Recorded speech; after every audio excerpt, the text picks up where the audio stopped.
काय अपेक्षा निर्यातीवरती येतं? सगळ्यात महत्त्वाचं तुम्ही पाहिलं असेल, महाराष्ट्रात एक मुख्य पीक, ज्या पिकावर एक कुटुंब चालतं, त्या कांदा पीक. त्या कांद्या पिकाचा आज बाजार सगळ्यात गडगडलेला आहे. म्हणजे पार मार्केटला 2 रुपये, 3 रुपये, 4 रुपये, 5 रुपये असा बाजार कांद्याला मिळत आहे.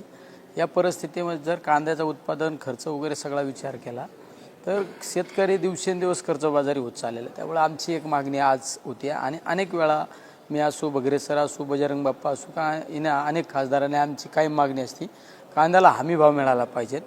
आणि जी निर्यात बंदी केली जाते कधी कधी, ती निर्यात ही कायम खुली केली पाहिजेत आणि कांद्याला एक चांगल्या पद्धतीने हमी भाव दिला पाहिजे. कारण की तो कांद्याला चांगला बाजारभाव मिळाल्यानंतर माझा शेतकरी हा कुठंतरी एक स्टेबल परिस्थितीमध्ये राहील. आज म्हणजे कांदा पीक फेकून देण्याची वेळ आलेली अशी वाईट परिस्थिती आज पाहायला मिळत आहे. वास्तविक करून महाराष्ट्राचं एक मुख्य पीक म्हणून त्या कांद्या पिकाकडे आपण पाहत असतो. राज्यात देखील अधिवेशन सुरू आहे, तिकडे या संदर्भात तुमच्या पक्ष काही आवाज होतोय का?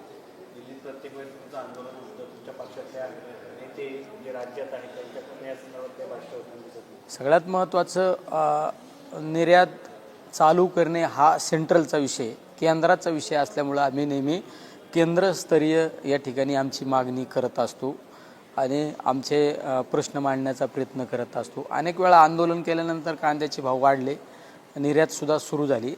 पण आज पाहिलं असं एक महिना 2 महिने झाले एकदम दयनीय परिस्थिती आहे. त्यामुळं आज या ठिकाणी आम्ही संसदेच्या दारातच आंदोलन केलं. आज सर, एक गोंधू बाबा खूप जास्त चर्चेत दिसतोय महाराष्ट्र राज्यात आणि ज्या प्रकाराने त्याच्यावरती इन्व्हेस्टिगेशन सुरू आहे, रुपाली चाकणकर यांचं नाव वगैरे येतंय, त्या व्हिडिओज आणि फोटोजमध्ये तुम्हीही कुठे ना कुठे दिसून येत आहे.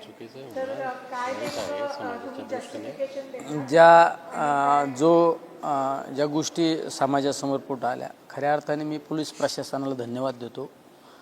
अशा ज्या भोंदूगिरी करणारे ज्या ठिकाणी महाराज मंडळी, त्यांच्यावर कठोरात कठोर कारवाई त्या ठिकाणी झाली पाहिजे, ही आमची आजही मागणी आहे, उद्या पण आहे. शेवटचा आमचा पक्ष आदरणीय पवारसाहेबांच्या नेतृत्वाखाली काम करतो. शाहू फुले आंबेडकरांच्या विचारावर काम करणारे आम्ही सगळे कार्यकर्ते आहे. त्यामुळं या अशा महाराज मंडळींवर, ज्या भोंदू महाराजांवर कठोरात कठोर कारवाई झाली पाहिजे. कारण या महाराष्ट्राला एक वेगळी परंपरा आहे. तुकोबा माऊली वेगवेगळ्या